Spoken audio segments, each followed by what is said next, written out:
comment est-ce qu'on va leur demander de l'aide?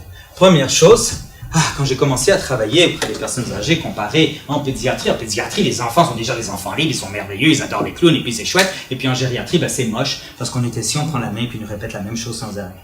Et puis on se dit, où est-ce qu'il est rendu le clown? Et puis de découvrir avec le mélodrame, combien de femmes au Canada qui vivent avec la démence pendant 15 ans, 20 ans, 25 ans, puis combien de fois ils m'ont dit, je veux mourir. Puis pouvoir valider leur émotion. Et Clark Gable qui... Oui, allons mourir ensemble. Allons nous jeter dans le fleuve au coucher du soleil, dans une décapotable. Et puis trouver chaque fois une façon encore plus romantique et mélodramatique de mourir et de dire oui à chacune des émotions.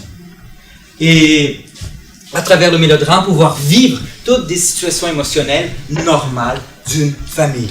Comment donner ce sentiment de communauté, de familiarité. On est une famille. Et ils font partie de notre famille, et puis voir des réactions normales. Normalement, l'équipe de soins, la famille, deviennent émotionnellement aseptisés quand ils visitent les personnes avec démence. Et puis, ils ne peuvent pas les reconnaître. Alors la fille, elle arrive à l'EHPAD.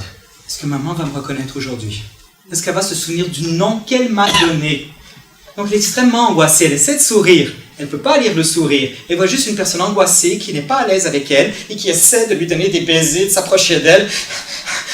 Et la mère devient anxieuse, et la fille devient anxieuse, et la mère est anxieuse. Alors que la fille a besoin d'être émotionnellement une fille. Maman, j'ai besoin de toi. Je t'aime. Et qu'elle puisse la reconnaître émotionnellement. Peut-être qu'elle va lui donner le nom de sa cousine préférée quand elle avait 25 ans. Pas le nom de sa fille, mais elle va reconnaître émotionnellement la personne devant elle. Le clown utilise tout ce langage symbolique. Quand il demande « je veux aller à la maison », le clown comprend. J'ai une amie, la grand-mère, elle veut toujours du poulet rôti. Lui préparait du poulet rôti, elle ne me bouffait pas. Et puis elle restait à demander du poulet rôti. Après, elle voulait savoir, mais c'est pourquoi le poulet rôti? Je ne sais pas, moi je ne connais pas ta grand-mère. Mais quand est-ce que vous bouffiez du poulet rôti dans la famille? Le dimanche après-midi. Et comment c'était dans la maison? Toutes les tantes et les cousines et les sœurs, on est dans la cuisine, et puis on parle, et puis appelle toutes tes amies, et puis aller parler dans sa chambre. Et puis c'était rempli de jeunes filles qui parlaient et tout ça, et elle a plus demandé pour du poulet rôti. Comment nous, on doit comprendre ce langage symbolique? Qu'est-ce qu'ils veulent vraiment nous dire? Émotionnellement. Donc, de pouvoir vivre des émotions réelles. Les clowns viennent, ils se battent, ils se jalousent, ils tombent en amour, amoureux et tout ça. C'est tellement chouette qu'ils peuvent reconnaître et puis accompagner chaque semaine leur feuilleton. Parce que finalement, ils commencent à donner des conseils aux clowns pour les aider à résoudre tous leurs problèmes. Et donc, on entre dans un coping qui n'est pas passif, qui n'est pas juste à faire une belle chanson pour vous. Et puis, ça fait du bien, d'accord, pour soutenir la douleur, mais dans un coping qui est actif, qui force, qui amène un problème, qui amène d'autres connexions synaptiques. Et donc, à ce moment-là, qui force la personne à interagir, à sortir de la démence et à prendre soin d'eux. Même avec la douleur émotionnelle, combien d'âmes me regardent, se sentent tellement seules et moi aussi je me sens seule. Est-ce que je suis bien que vous me compreniez? Vous comprenez la solitude que je vis, et puis elle commence à donner des conseils tout de suite. Puis elle se parle à elle-même. Mais c'est merveilleux. Ou bien d'autres qui sont avec des douleurs physiques intenses, et puis que moi j'ai mal, et puis je vais me mettre la tête sur leur jambe, et puis elle commence à me caresser, et puis, tiens, à ce moment-là, l'infirmière n'a pas besoin de donner de médicaments. Juste par le pouvoir empathique. Comme c'est chouette. Il y a tellement de manières de pouvoir vivre ces moments merveilleux. La dernière histoire. La démence peut être expliquée, son développement, de plusieurs manières, et pour les gens plus sophistiqués, il y a plusieurs phases, mais pour les gens moins intelligents comme moi, on va rester avec une explication en 3 phases, d'accord? Plus 3. La première phase, la personne entre et sort de la démence. Ça c'est le monsieur qui est revenu. Ça apparaît plus, monsieur.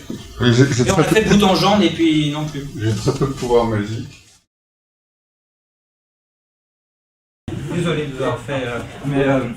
Non, c'est que... Vous voulez des fleurs?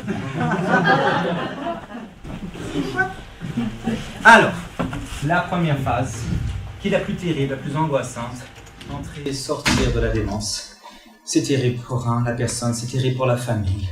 Tout ce moment-là, il y a des démences qui sont pires que d'autres. Hein, la plus commune, l'Alzheimer, est un peu la plus chouette. Parce que par exemple, la seconde, c'est la démence qui est créée par l'alcoolisme. Et elle vient affecter les parties du cerveau sur la dépression. Tandis que l'Alzheimer, il y a parfois vraiment quelque chose de gai, un peu clown, qui est très beau. Mais durant toute cette période, il y a un grand documentariste français qui avait émigré au Québec. Et puis il disait à sa femme, quand il revenait, ah, j'étais dans mon moment d'éternité. Hein. C'est qu'un jour, je ne reviendrai plus. Très beau, elle écrit tout un livre sur tout le développement hein, que son époux ait l'Alzheimer. Et la seconde phase, donc la personne ne revient plus. Elle vit dans l'Alzheimer. Et puis, qu'est-ce qu'on fait normalement? Nous, on fait tout pour eux. On leur donne surtout plus aucun défi. On essaie de leur faire croire que tout va bien dans notre vie. Et puis donc, ils interagissent plus avec nous.